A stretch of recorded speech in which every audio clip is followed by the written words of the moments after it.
Hello दोस्तों, तो स्वागत है आपका हमारे online study channel Pohar study point पर। तो दोस्तों, हमने यूपी पुलिस कांस्टेबल एवं लेखपाल के टॉप 25 अति महत्वपूर्ण प्रश्नों की सीरीज शुरू की थी, जिसके हमने 12 पार्ट पढ़ लिए थे। आज हम 13 पार्ट पढ़ेंगे, तो वीडियो को आप जरा भी स्किप न करें, क्योंकि वीडियो आपके लिए बहुत ही हेल्पफुल होने वाला है। तो चलो वीडियो को शुरू करते हैं। तो आपका पहला सवाल है कि उत्तर प्रदेश की निम्नलिखित में से किन नदियों में जल परिवहन की व्यवस्था है। उत्तर प्रदेश की निम्नलिखित में से किन नदियों में जल परिवहन की व्यवस्था है। तो आपको याद रखना है सभी, ठीक है। सभी नदियों में यमुना, गंगा, गंगा घाघरा और घाघरा गोमती, इन सभी नदियों में जल परिवहन की व्यवस्था है। तो दोस्तों, आपको 25% दिए जाएंगे, जिसमें से आपने कितने परसेंट सही की है वो हमें जल्दी से जल्दी कमेंट करके जरूर बताएं। इसलिए मैं प्रश्न पढ़ूँ उससे पहले आप उत्तर तैयार रखें, जिससे कि आपकी प्रिपरेशन होती रहे। तो अगला प्रश्न पढ़ते हैं। तो अगला सवाल है कि उत्तर प्रदेश में समाज कल्याण विभाग की स्थापना कब की गई। उत्तर प्रदेश में समाज कल्याण विभाग की स्थापना कब की गई। तो आपको याद रखना है यह की गई थी फरवरी 1955 में, ठीक है। फरवरी 1955 में समाज कल्याण विभाग की स्थापना की गई। अगला देखते हैं। अगला सवाल है कि उत्तर प्रदेश के निम्नलिखित में से किस स्थान पर नेत्रहीनों का विद्यालय नहीं है। उत्तर प्रदेश के निम्नलिखित में से किस स्थान पर नेत्रहीनों का विद्यालय नहीं है। तो आपको याद रखना है आगरा, ठीक है। आगरा में नेत्रहीनों का विद्यालय नहीं है। अगला देखते हैं। अगला सवाल है उत्तर प्रदेश के किन दो नगरों में मानसिक रूप से अविकसित बच्चों के लिए विद्यालय स्थित है।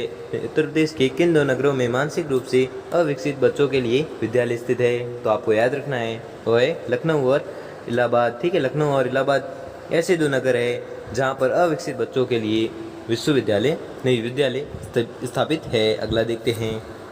तो आपका अगला सवाल है उत्तर प्रदेश में वृद्ध व अशक्त महिलाओं एवं पुरुषों के लिए निम्नलिखित जिलों में से किसमें आवासीय गृह की व्यवस्था है। उत्तर प्रदेश में वृद्ध व अशक्त महिलाओं व पुरुषों के लिए निम्नलिखित जिलों में से किसमें आवासीय गृह की व्यवस्था है। तो आपको याद रखना है वह है दोनों में, वाराणसी में और लखनऊ में, ठीक है। दोनों में है आवासीय घर की व्यवस्था है। अगला देखते हैं। तो आपका अगला सवाल है उत्तर प्रदेश में भिक्षावृत्ति प्रतिरोध अधिनियम कब लागू किया गया। उत्तर प्रदेश में भिक्षावृत्ति प्रतिरोध अधिनियम कब लागू किया गया। तो आपको याद रखना है यह किया गया था 1975 में, ठीक है। कौन सा अधिनियम? भिक्षावृत्ति प्रतिरोध अधिनियम। अगला देखते हैं।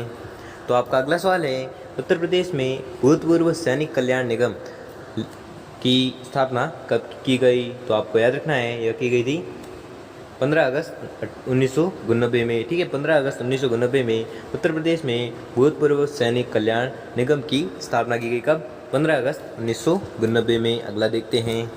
तो आपका अगला सवाल है उत्तर प्रदेश में महिला कल्याण निगम की स्थापना कब की गई। उत्तर प्रदेश में महिला कल्याण निगम की स्थापना कब की गई। तो आपको याद रखना है यह की गई थी मार्च 1988 में। अगला देखते हैं।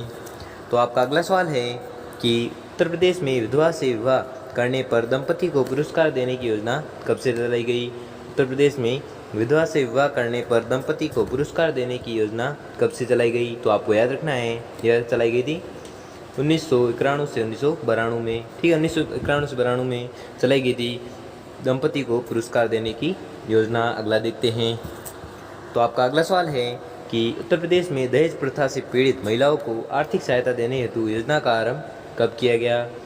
उत्तर प्रदेश में दहेज प्रथा से पीड़ित महिलाओं को आर्थिक सहायता देने हेतु योजना का आरंभ कब हुआ। तो आपको याद रखना है यह योजना का आरंभ हुआ था 1990-91 से, ठीक है। 1990-91 से आर्थिक सहायता देने हेतु योजना का आरंभ हुआ था। अगला देखते हैं। तो अगला सवाल है कि उत्तर प्रदेश में 0 से 6 वर्ष की आयु के निराश्रित व परित्यक्त बच्चों को आश्रय देने हेतु पोषण गृह किस नगर में है। तो आपको याद रखना है लखनऊ नगर में, ठीक है। लखनऊ नगर में क्या है? पोषण गृह स्थित है। कहाँ पर? लखनऊ में। अगला देखते हैं। तो आपका अगला सवाल है कि उत्तर प्रदेश के शिशु सदनों में कितने वर्ष के बच्चों को रखा जाता है। उत्तर प्रदेश के शिशु सदनों में कितने वर्षों के बच्चों को रखा जाता है। तो आपको याद रखना है ये रखा जाता है जन्म से लेकर 6 वर्ष तक, ठीक है। जन्म से लेकर 6 वर्ष तक के बच्चों को शिशु सदनों में रखा जाता है।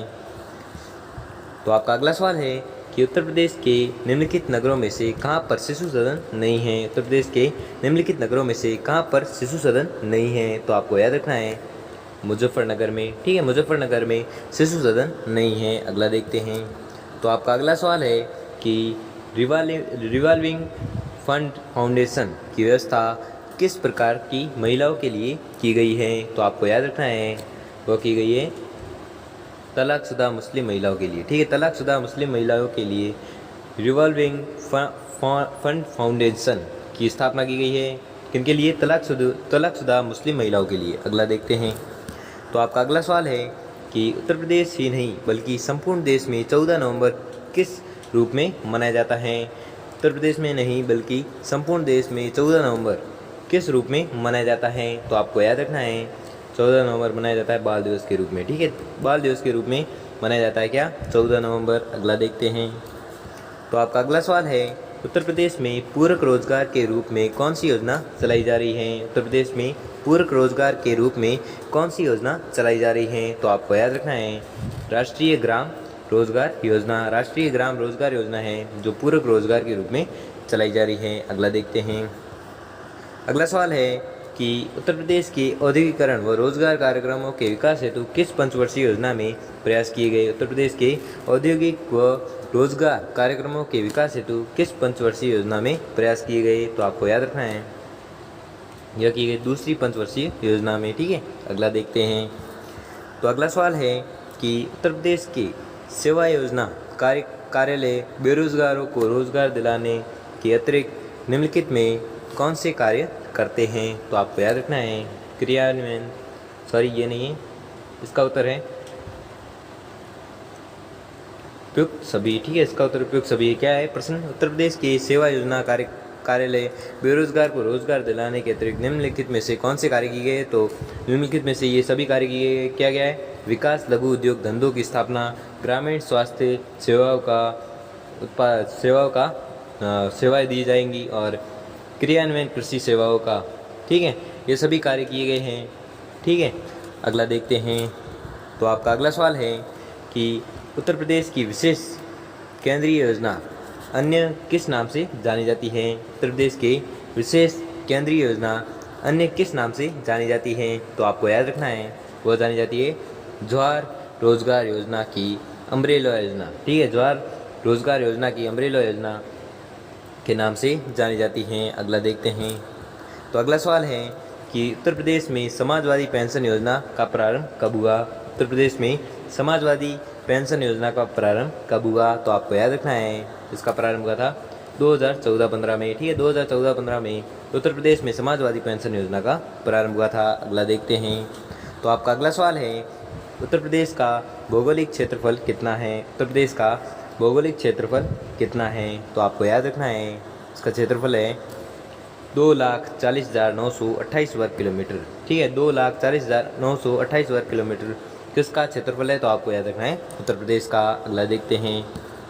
तो आपका अगला सवाल है उत्तर प्रदेश का क्षेत्रफल संपूर्ण भारत के क्षेत्रफल का कितना प्रतिशत है? उत्तर प्रदेश का क्षेत्रफल संपूर्ण भारत के क्षेत्रफल का कितना प्रतिशत है? तो आपको याद रखना है 7.3% है। ठीक है, संपूर्ण भारत के क्षेत्रफल का कितना प्रतिशत है? तो यूपी का तो 7.3% है। किसका? यूपी का। अगला देखते हैं।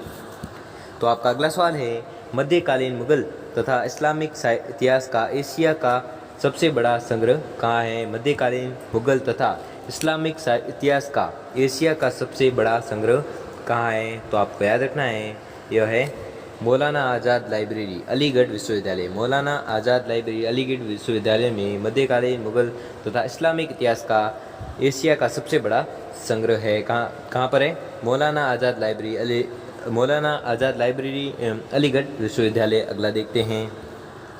तो अगला सवाल है कुषाणकालीन कला का सर्वश्रेष्ठ संग्रह निम्नलिखित में से उत्तर प्रदेश के किस नगर के संग्रहालय में सुरक्षित है? कुषाणकालीन कला का सर्वश्रेष्ठ संग्रह निम्नलिखित में से उत्तर प्रदेश के किस नगर के संग्रहालय से सुरक्षित है? तो आपको याद रखना है वह है वाराणसी। ठीक है, अगला देखते हैं।